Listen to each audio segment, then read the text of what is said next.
When I was 10, my dad died unexpectedly. However, the lawyer asked if I wanted to stay with my biological mom or take the 200 million my father left behind. In my previous life, I cried and screamed for my mom. As a result, she took my dad's pension and turned around to marry old Wang next door. No, it was Uncle Zhao. I became a deadweight in their eyes and was eventually worked to death on a construction site. I was only 28 when I died. Looking back at that pathetic and ridiculous life, I was just utterly stupid. And now the crossroads of fate has appeared again. The woman in front of me is crying beautifully like rain on a pear blossom. She cried heart-wrenchingly, her whole body limp like mud. If someone wasn't supporting her, she would collapse to the ground at any moment. In my previous life, I was fooled by this appearance of hers, thinking she was truly heartbroken, thinking she couldn't live without me. So I threw myself over and hugged her legs, crying and screaming that I had to be with her. And the result? She took the pension my dad traded his life for, and happily married someone else in less than 3 months. She married the Uncle Zhao, who she said had always been taking care of us. My dad's ashes weren't even cold yet, and that man moved into my house, sleeping on the marriage bed my dad once slept on. While I became that redundant eyesore of an existence, became the burden that shouldn't appear in their eyes. Zhao Chang had a son 2 years older than me, who treated me like a thorn in his side. Li Lan, in order to please that stepson, beat and scolded me mercilessly. The money my dad left behind became their family's capital for eating, drinking, and playing, became the chips for the stepson to squander and show off, while I had to scavenge for garbage just to scrape together my tuition. I didn't even finish high school before being kicked out to work under the beautiful excuse that boys need to be independent early. I moved bricks on the construction site for a full 10 years and finally collapsed headfirst from overwork, collapsing onto a pile of scalding rebars, never to wake up again. Now I am back. Li Lan pulled me and said,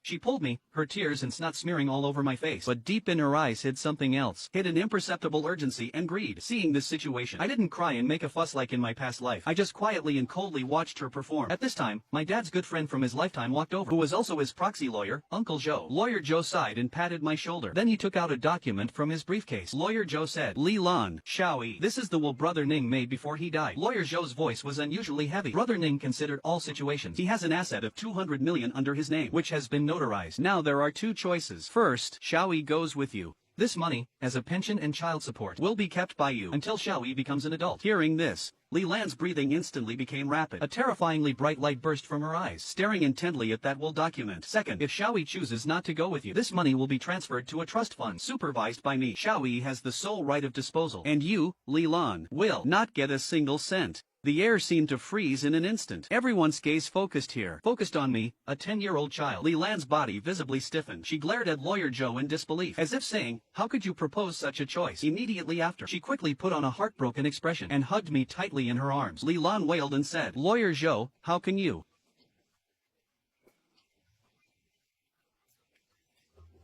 say such things? While she wailed, she pinched my arm and viciously threatened in my ear, if you dare speak nonsense, I'll beat you to death. You are my son. Your money is my money. In my past life, I trembled all over from these words and was also moved by her words, Mom can't live without you. But now, I only feel waves of nausea and disgust. I could feel the hand she used to pinch me was shaking, not from sadness, but from excitement and nervousness. 200 million. She had never seen so much money in her life. She had already begun to fantasize about the days after getting the money, fantasizing about a beautiful life flying high together with Zhao Chang. I slowly, bit by bit, broke free from her suffocating embrace. After breaking free, I raised my head, meeting Lawyer Zhou's astonished gaze. I spoke, word by word, incomparably clear. Uncle, I choose the second option. I choose the 200 million. The entire morning hall instantly fell into dead silence. You could hear a pin drop. You could hear a pin hitting the ground. Everyone seemed to have been pressed with the pause button, staring at me dumbfounded. The sorrowful expression on Li Lan's face instantly froze, and then cracked inch by inch, finally turning into ferocity and disbelief. Li Lan roared sternly. Her voice was so shrill it seemed to pierce the eardrums. I calmly repeated it again. My voice wasn't loud, but it pierced people like nails. I said, I don't want you. I want the money. Li Lan shrieked. Li Lan completely lost control. She pounced over like a shrew, raising her hand about to slap my face, but her wrist was caught by a large hand. The person who caught her was Lawyer Zhou. Lawyer Zhou said with a livid face, Li Lan, please calm down. This is in front of Brother Ning's morning hall, and this is Xiaoyi's own choice. Lawyer Zhou coldly threw her hand away and said, I'll say it again. This is Brother Ning's will. It has legal effect. Since Xiaoyi has already made his choice, I will immediately start the relevant procedures. From now on, you are no longer his legal guardian. Li Lan was completely dumbfounded. She looked at me, her eyes full of venom and unwillingness, as if looking at an irreconcilable enemy she probably couldn't figure out how her usually cowardly and obedient son could suddenly become so unfamiliar and cold. I was too lazy to pay attention to her anymore. I walked to Lawyer Joe's side, pulled his coattail, and asked, "Uncle, did my dad already know?" Lawyer Joe's body violently shook. He squatted down and looked seriously into my eyes. After a long time, he nodded sorrowfully and said, "Your dad was a smart man. He just loved you too much." One sentence instantly turned my eyes red. Yes, my dad was such a smart man. How could he not see Leland's fickle nature? He just wanted to give me a complete home, so he had been enduring it silently until he found out he had a terminal illness and didn't have much time left. Only then did he pave this way out for me. I was truly too stupid in my past life, personally ruining my father's last act of love. In this life, I won't make a mistake again. I choose the 200 million. Leland was ultimately dragged away by the relatives. Her venomous look when she left, I etched into my heart and remembered for a lifetime. But I didn't care in the slightest. From the second I made my choice, the mother-son bond between her and me was severed completely, leaving only hatred. Lawyer Joe became my new guardian. He was a righteous and reliable person. After finishing my dad's funeral, Lawyer Joe took me to his house to stay. He showed me a long investment list, all projects he and my dad had researched before his passing, but I directly flipped to the last page. "Uncle Joe, sell all these ones in the front." Lawyer Joe paled in shock and said, "Showy, these are all blue chip stocks, carefully selected by your dad. Very steady." I shook my head and said, "Too slow." I stretched out my finger and pointed at the list, pointing at a few inconspicuous names. "Invest all the money into these few companies." Lawyer Joe furrowed his brows and said, "Penguin, Ali, what are these companies? Never even heard of them." "Showy, investment is not child's play." "Uncle Joe, did you trust my dad?" He was stunned for a moment. "Of course I did," then nodded and said, "Then trust me this one time too. My dad told me this in a dream." I could only use this lame excuse, but Lawyer Joe looked into my eyes. Those eyes didn't seem like a 10-year-old child's. He actually nodded as if possessed. What he didn't know was, the names I pointed to would stir the whole world in the next 10 years, becoming the most massive business giants, and I would be the most mysterious shareholder behind them. After making all these arrangements, I completely relaxed and set a brand new life goal for myself: lying flat. Yes, just lying flat. In my last life, I worked myself to the bone. In this life, I want to live comfortably. I had Lawyer Joe find the best private school for me, not to study hard, just because the environment there is good and the cafeteria is delicious. I started working out, not for anything else, just so that in the future, I can have an 8-pack in V-lines to look good in clothes. I started researching China's 8 major culinary cuisines and learned to brew wine myself, not to be a chef, just to satisfy my own appetite. I dumped all troublesome matters onto Lawyer Joe. Later, I also had Lawyer Joe help me set up a professional team. The man leading them was named Lao Wu, an elite returning from Wall Street, poached by me with triple the salary. I had only one requirement for him: don't bother me. Handle things yourself. If you can't handle it, just let it go bankrupt. The look Lao Wu gave me back then was like looking at a psychopath. "Boss, Penguin Company's stock price has tripled again. We've made $5 billion. Got it. Don't disturb me while I study Buddha jumps over the wall." "Boss, Ali Company is going public soon. The value of our original shares is expected to break 100 billion. Got it. Help me see how this new batch of yellow wine I brewed tastes." "Boss, that piece of land you casually bought last time, the government wants to plan it as the central business district of the new area. Its value has skyrocketed 100 times. Lao Wu gradually got used to my salted fish state and even started taking the initiative to filter out those unimportant billion-dollar small businesses. While I went further and further down the path of lying flat, the wealth under my name grew crazily like a rolling snowball. But I had become numb to numbers. I was only interested in how to make my life more comfortable. I became a mysterious legend in top billionaire circles.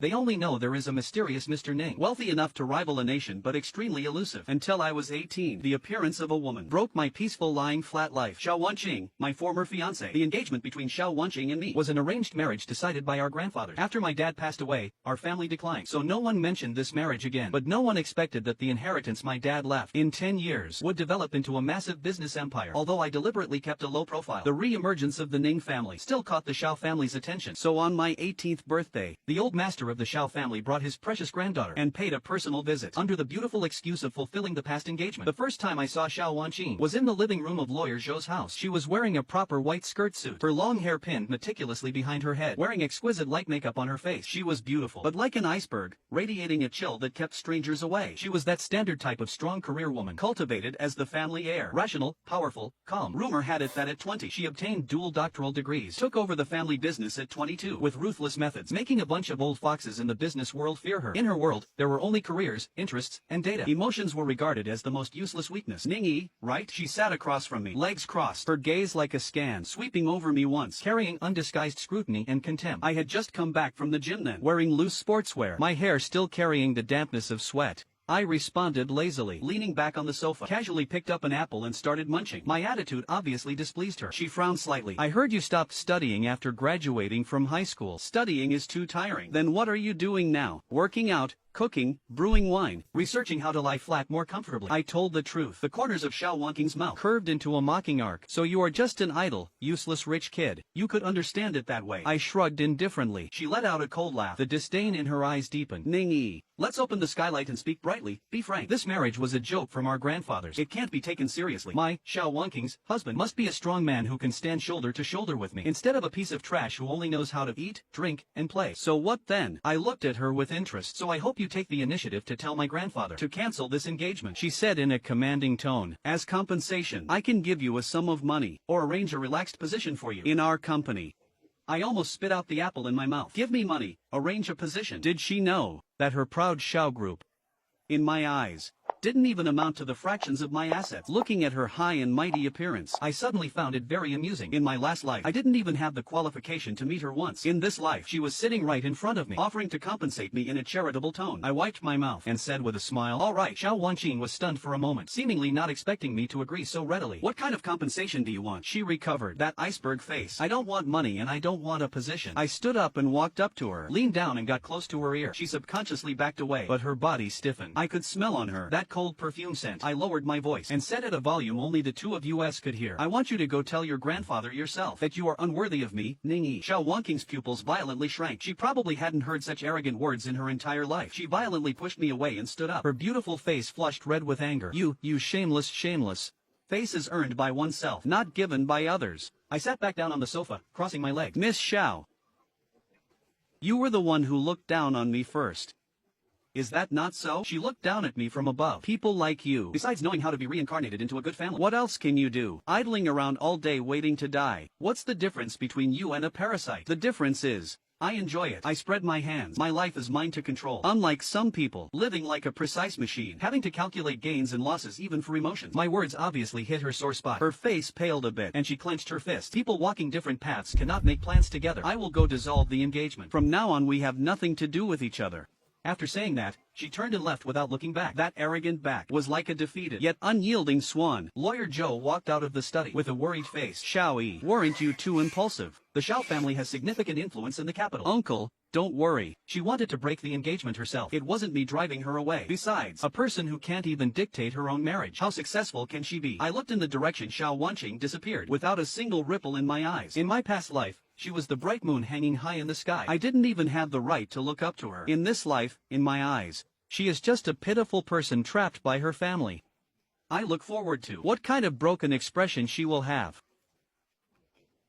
That will surely be very interesting. The broken engagement storm quickly subsided. Xiao Wanqing was true to her word. A few days later, the Xiao family officially announced the dissolution of the engagement. I was happy for the peace and continued my lying flat life. Lao Wu's call still rang punctually every day, reporting how many small goals, hundreds of millions, I earned again. My personal wealth had skyrocketed to a terrifying number that I myself was too lazy to calculate. But I still wore sportswear worth a few dozen bucks every day, drove an ordinary commuter car, shuttling between the gym and the fresh market, until one day, in a dessert shop that was about to go out of business, I met an angel. That was a shop opened deep in an alley of the old district. The storefront was very small, decorated with an antique flavor, selling some traditional Chinese desserts that were almost lost. I was attracted by a handwritten wooden sign at the door. Today's special, Osmanthus sugar steamed chestnut cake. This dessert was the one my dad loved making for me the most when I was little. I pushed the door and entered. The wind chime made a crisp ringing sound. A girl wearing a light cyan qipao walked out from the back kitchen. Her long hair reached her waist, her face free of makeup. Her face carried a trace of startled astonishment. The moment I saw her, my heart skipped a beat. It was a very wonderful feeling. She was unlike Xiao Wanqing, who had an aggressive beauty, but rather like a clear spring, clean and pure, making one feel at peace with just one glance. Excuse me, do you still have the Osmanthus sugar steamed chestnut cake? I asked, my voice unexpectedly a bit hoarse. The girl was stunned for a moment, then revealed a gentle smile, like spring breeze brushing over water, rippling in circles. Yes, we do. Please take a seat. He'll go get it for you right away. Her voice was also very nice, soft and sweet. I found a seat by the window and sat down. Soon, she walked over holding a plate of delicate pastries and placed it in front of me. The chestnut cakes were shaped into little plum blossoms, adorned with crystal clear osmanthus sugar, radiating an enticing sweet aroma. I picked one up and put it in my mouth. This was exactly the taste, exactly the same as what my dad made. A warm current surged from the bottom of my heart. My eyes actually felt a bit moist. How is it?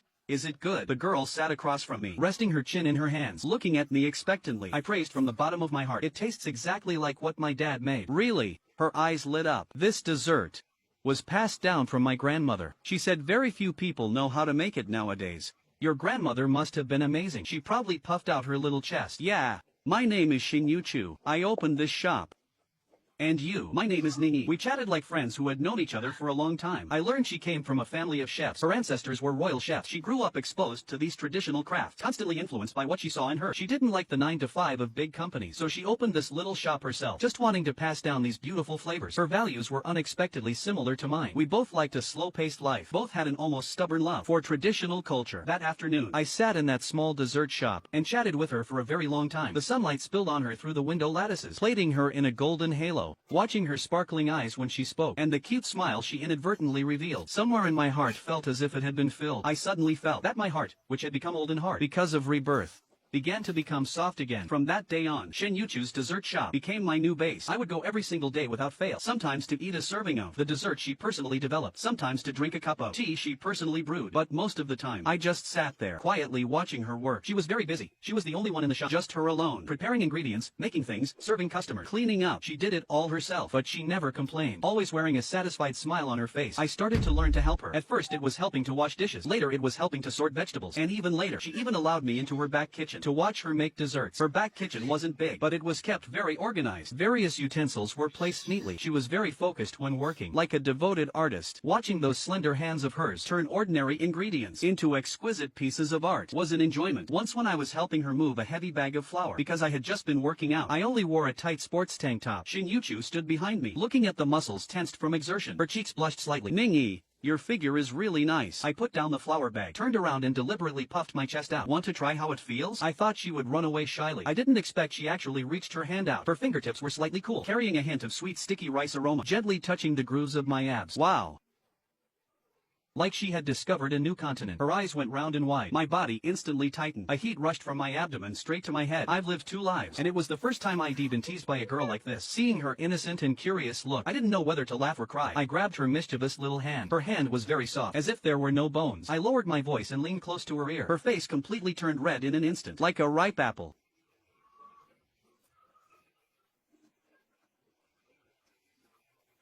Our relationship warmed up bit by bit through such daily interactions. Warming up bit by bit. We had endless common topics, from food to brewing wine, from kunku opera to the guqin. I found she was like a treasure, always bringing me new surprises. She could play the guzheng, paint ink wash painting, and could even make her own rouge. She was like a noble lady transmigrated from ancient times, radiating classical charm all over. Being with her, I felt the whole world slow down, becoming peaceful and beautiful. And that heart of mine that only wanted to lie flat started to have a trace of ripples. I began to look forward to seeing her every day. Look forward to seeing her smile. Look forward to bickering with her. Look forward to her unintentional little movements. I even started thinking, if in the days to come, she was by my side every day, it didn't seem bad at all. I gave her dessert shop an exclusive name, called my Imperial Kitchen, and she gave me a nickname, called the Lying Flat Landlord. She said I was idle every day, only knowing how to come to her place to collect rent, hogging all the most delicious desserts she made. I knew that between us, there was only a layer of window paper left to poke through, and what poked through this layer of window paper was an accident. That day, a rich kid driving a sports car came to the shop and fancied Shin-Yu-Chu at first glance. Greasy-haired, powdered face, and frivolous with words. He demanded to book the whole shop right off the bat and ordered Shin-Yu-Chu to accompany him. Shin-Yu-Chu of course refused. The rich kid flew into a rage out of humiliation and started running wild in the shop, smashing quite a few things. I was in the back kitchen researching new recipes at the time. Hearing the commotion outside, I immediately rushed out. Seeing the messy storefront and Shin-Yu-Chu's pale, frightened little face, an unnamed anger instantly surged up. I had never been this angry in 2 lifetimes. I stood in front of Shin-Yu-Chu and coldly glared at that rich kid. Get out! Who the fuck are you? Daring to meddle in my business. The rich kid arrogantly pointed at my nose. I didn't speak, just took out my phone and dialed Lao Wu's number. Lao Wu, help me check a license plate. Within 5 minutes, make him and his family's company vanish from the capital. The rich kid was stunned for a second, then burst into wild laughter. This is cracking me up.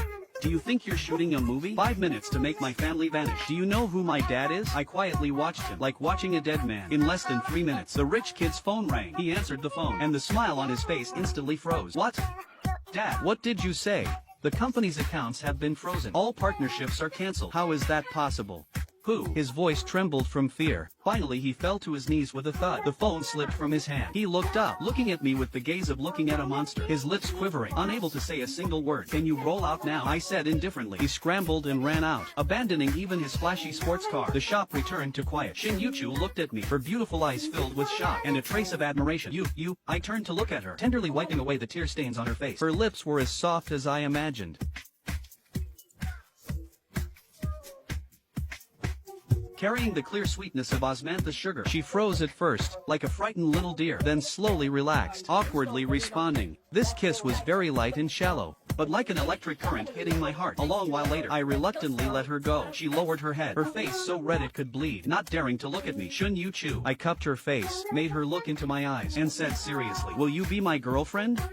She bit her lip, her long eyelashes fluttering like butterfly wings. After a good while, she gently HMMD, like a mosquito humming. I smiled, like a fool. I hugged her tightly, into my arms, feeling like I owned the whole world. In 2 lifetimes, this was my first time experiencing what a heartbeat is, what happiness is. She said softly in my embrace, "You were so scary just now. Scared me to death. One phone call from you could bankrupt a company. Who exactly are you?" I looked at her clear and innocent eyes and knew I couldn't hide it from her anymore. "I told you. I am a lying flat landlord." I pinched her nose. "I just have a bit more land." I selectively told her my story. Left me a large sum of inheritance. I relied on this money, made some investments, and earned a little money. Shin Yu Chu blinked. "A little money? How much money is that?" I thought about it and used a way she could understand to say, "Roughly like your dessert shop. I could buy tens of thousands of them." Shin Yu Chu gasped. She counted on her fingers for a long time, then looked at me in shock. "You?" I nodded. She fell silent. I felt a bit uneasy. I was afraid she would back away because of the huge wealth gap between us. Back away. I didn't expect that after a long silence, she suddenly looked up, looking at me with a serious face. "Ning-yi, listen well. From now on, your money is my money. And my money is still my money." I was stunned for a moment, then burst out laughing loudly. I picked her up and spun her around several times on the spot. "Okay, he'll listen to you, my Imperial Kitchen supervisor." She was spun dizzy by me and could only hug my neck, letting out silver bell-like laughter. I knew I didn't choose the wrong person. What I loved was Shin Yu Chu the person, not those extra halos on her. After getting together with Shin Yu Chu, my lying flat life became colorful. We researched new desserts together, brewed new wines together. She would drag me to stroll the morning fresh markets, arguing with vendors till her face turned red just for 10 cents. I would also take her to eat at 3-star Michelin restaurants, letting her taste delicacies from all over the world. She liked touching my abs, saying they felt great, like a washboard. I liked kissing the corners of her mouth, watching her cheeks turn red from trembling. We were like all couples deeply in love, sweet and clingy. Lao Wu expressed regarding this, he was going to die from being stuffed with PDA dog food every day. "Boss, this is the One U Group acquisition case. Needs your signature. Leave it there. I need to make rock sugar snow pear for Yu Chu first." "Boss, this is an invitation to a European royal dinner. Decline it. I want to accompany Yu Chu to see a newly released movie." "Boss, President Xiao of Xiao Group wants to meet with you to discuss a deal." When Lao Wu mentioned President Xiao, he carefully glanced at me. My hand paused. The name Xiao Wanqing. I hadn't heard it in a long time. I asked faintly, "What does she want with me?" Lao Wu explained. "Xiao Group recently had a problem with their capital chain. Urgently needs a large investment. They found out about our smooth sailing and want to seek a partnership." Smooth Sailing was an investment company I asked Lao Wu to set up. It was also just an inconspicuous little corner in my massive business empire. But even this little corner, for the Xiao Group,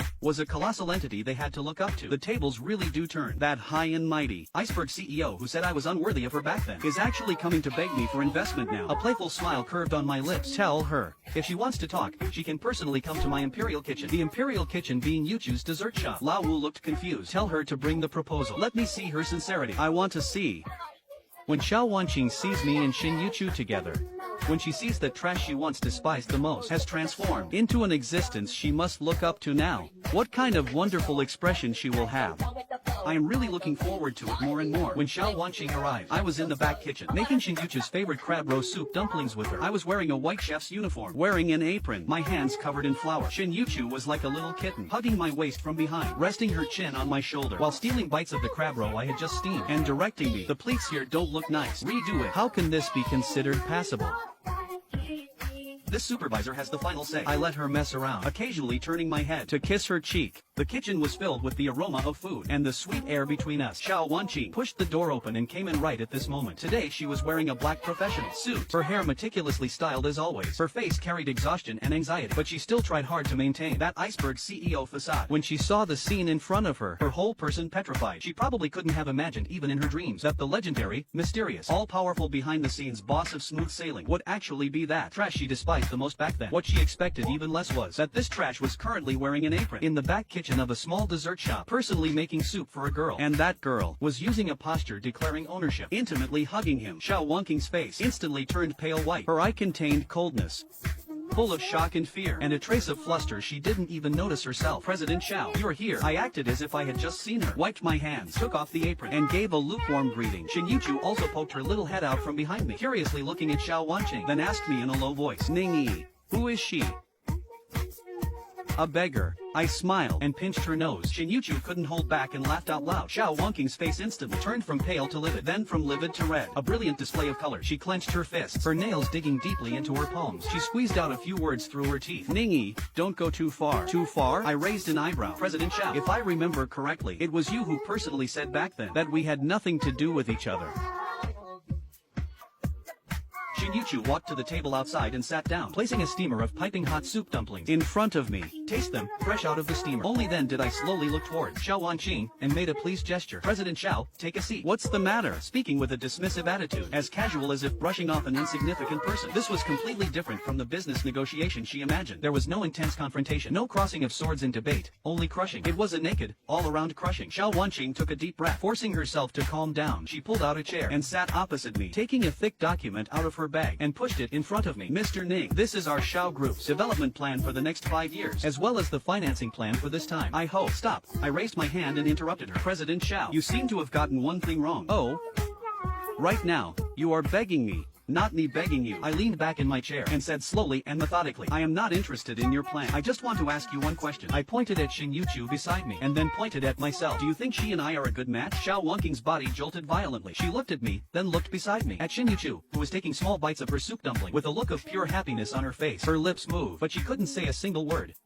A match? This question was like a sharp knife viciously stabbing into her proud heart. The man in front of her, handsome, wealthy, and overwhelmingly powerful, yet willing to, for an ordinary girl, personally make soup. The doting in his eyes was a tenderness she had never seen before. And that girl, although dressed plainly, had a clean smile and clear eyes, radiating all over a kind of happiness of being surrounded by love. Them sitting together was a picture-perfect scene of peaceful times. And what about herself? Wearing an expensive suit, holding a thick proposal, sitting here like a clown, begging for a tiny bit of pity from this man. Once upon a time, it was her standing in front of him, using a tone of charity, telling him to roll out of her world. And now the tables have turned. The huge contrast and regret, like a tide, submerged her. Her pride, her rationality, at this moment, were smashed to pieces. She spoke with difficulty, her voice so hoarse it didn't sound like her own. Yes, I smiled, but I remember. Someone once said, I was a piece of trash, a parasite, unworthy of her. The last trace of color drained from Xiao Wanqing's face. She knew I was humiliating her, using the words she had said back then, returning them to her verbatim. Ningyi, I admit, I was blind back then.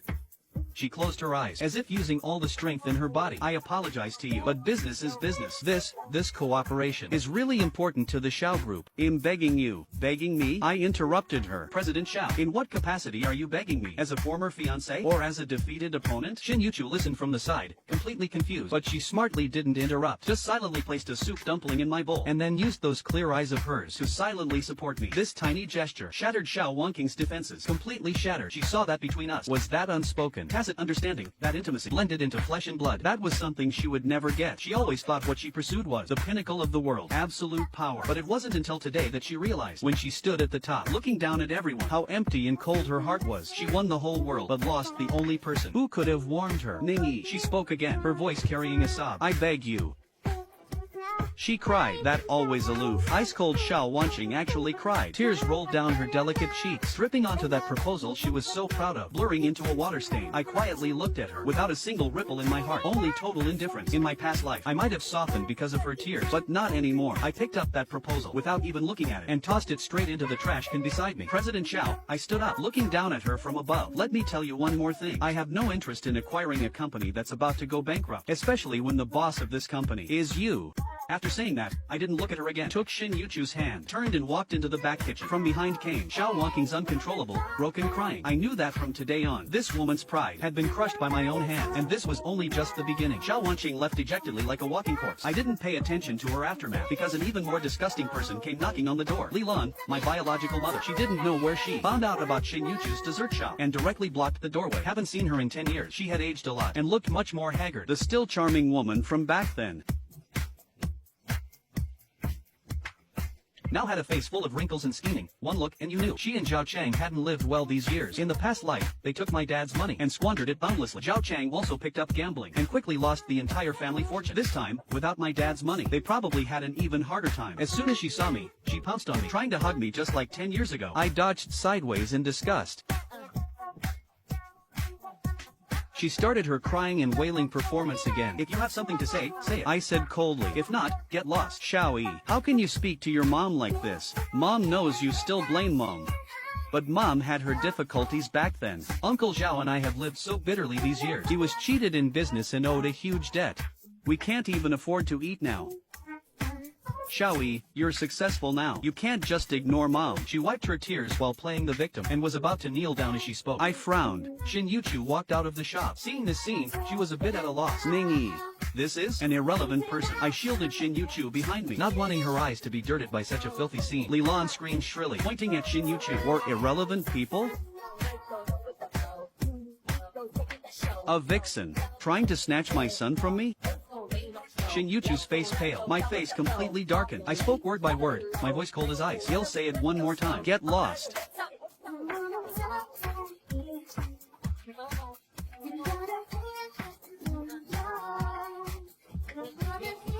Li Lan started to throw a tantrum and roll on the ground. She thought I was still that soft persimmon she could easily manipulate. She thought I would care about my reputation and care about how others looked at me. She was wrong. I looked at her ugly face and suddenly smiled. Okay, I said, didn't you want to expose me? I'll give you this chance. I took out my phone and dialed Lao Wu's number again. Lao Wu, contact the best legal team in the capital for me and contact a few of the largest media outlets. I'm going to hold a press conference. The theme will be me and this biological mother of mine settling the accounts of these past years properly. Li Lan froze. She didn't expect that not only was I not threatened by her, but I was actually going to blow things up. You dare? She was somewhat fierce on the outside but cowardly inside. Watch and see if I dare. I put my phone away and sneered. Li Lan, you probably forgot how I chose 10 years ago. 10 years ago, I could abandon you for money. 10 years later, I can just as easily ruin your reputation for some peace and quiet. Ruin your reputation completely. Don't you love acting? I'll set up an even bigger stage for you and let you act to your heart's content. My eyes looked at her like looking at a dead object. Li Lan was thoroughly creeped out by my stare. She finally realized this son in front of her was no longer someone she could control. He was a devil colder and more ruthless than her. She pointed at me, trembled for a long time. Finally, unable to withstand that massive oppressive feeling, she scurried away dejectedly. The world was finally quiet again. Ningyi. Xin Yuchu worriedly held my hand. Was she really your mom? She used to be. I held her hand in return, brought it to my lips and kissed it. Not anymore. From now on, my only family is you.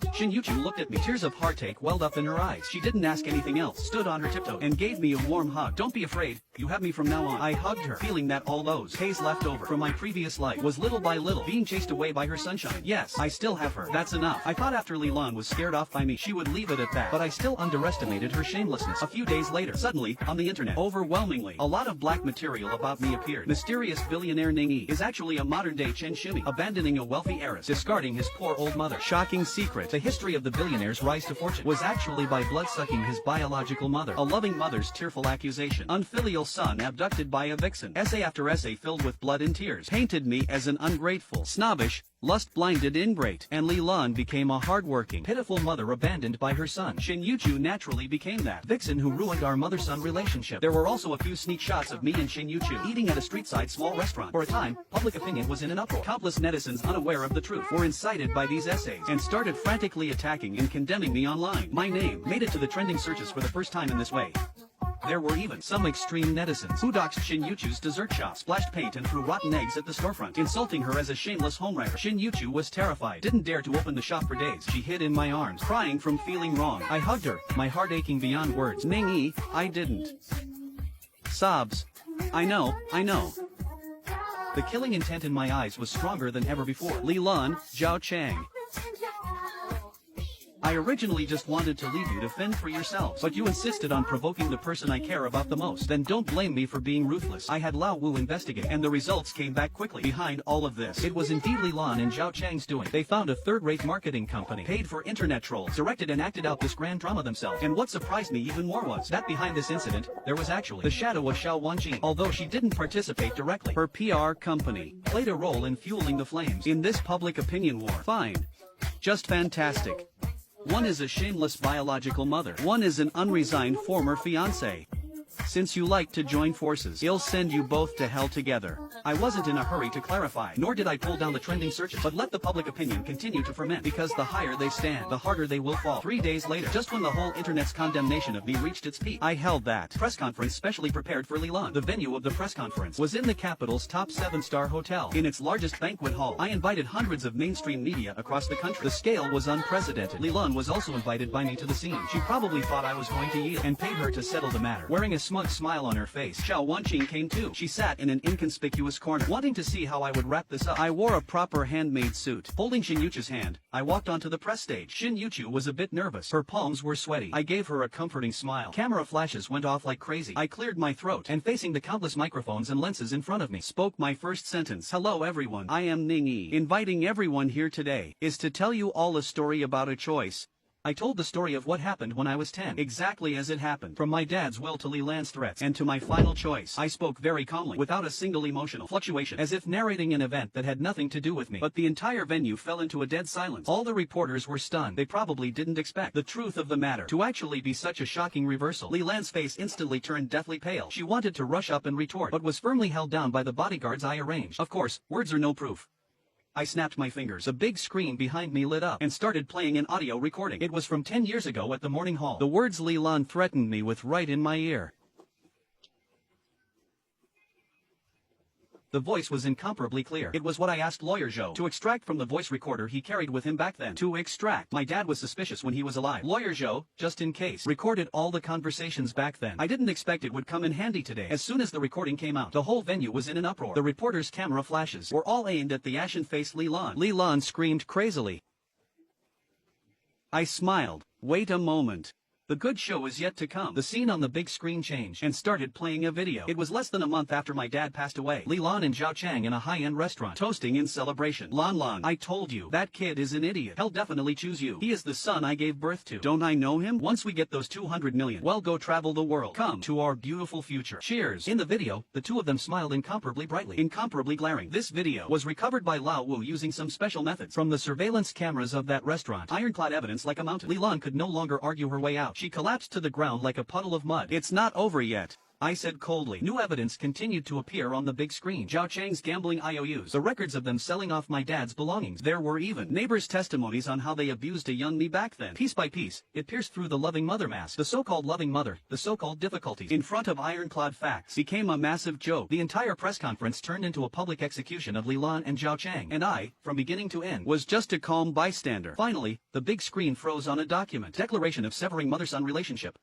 I picked up the microphone. I, Ning Yi, hereby officially announce. My voice echoed throughout the venue. From today onwards, I sever all relations with Ms. Li Lan. From now on, in life, death, illness, marriage, or funerals, we have nothing to do with each other. Furthermore, I paused, sweeping my gaze towards Xiao Wanqing in the corner, regarding the malicious rumors and slander against me and my fiancée, Ms. Xin Yuchu, by all individuals and organizations. My legal team will hold them fully legally responsible, including the PR company under the Xiao Group. Xiao Wanqing's body jolted violently. She looked up and met my icy gaze, the color completely draining from her face. She knew I was declaring war on her, and she knew she had lost completely and utterly. The press conference became that night's front-page headline across all media. Public opinion instantly reversed. Various topics bombarded the trending searches in turns. Li Lan and Zhao Chang became rats crossing the street, everyone shouting to beat them. They not only had to face moral condemnation, but also legal sanctions. Fraud, child abuse, forging evidence was enough for them to rot in jail. The Xiao Group was also implicated. Its stock price plummeted by 30% overnight. Facing bankruptcy, Xiao Wanqing was overwhelmed with trouble, begging for help everywhere, but hit walls everywhere. No one dared to offend me at this time. She finally tasted the feeling of being deserted by friends and allies, the taste of being besieged on all sides. A few days later, an unexpected person called me.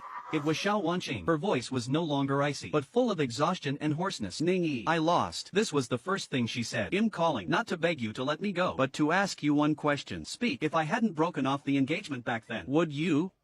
No, I interrupted her without hesitation. Xiao Wanqing, you have never stepped into my world, nor is it possible for you to enter my world, because you have never understood me. What you see is only what you think it is. What you like is only the strong person you imagine. And I, from start to finish, have only wanted to be an ordinary person who cooks for the person I love. The other end of the line fell into a long silence. Finally, there was only a slight sound that seemed like a heartbreaking hang up. I hung up the phone. I knew this woman would never bother me again in this lifetime. She might use her own ways to rebuild her business empire, but in her world, there will always be a missing puzzle piece called happiness, and I had already found my happiness. I turned off my phone, turned and walked into the kitchen. Shinyuchu was wearing the Winnie the Pooh apron I bought for her, clumsily learning to wrap dumplings, getting flour all over her face. Seeing me come in, she gave me a big smile. Landlord, come help quickly. Your Imperial Kitchen supervisor wants to eat 3 delicacy stuffed dumplings today. Sunlight spilled in through the window, shining on her cute face, warm and beautiful. I walked over, hugged her from behind, and kissed her flour-covered nose. As you command, my queen. Wealth, power, all passing clouds. These things at this moment have all become unimportant. I just want to hold the girl in front of me, cook for her for a lifetime, and look at her smile for a lifetime. Reborn into this life. I used 200 million to buy out my entanglements with the past, yet I didn't expect that what I ultimately won back was the whole world. A world with her.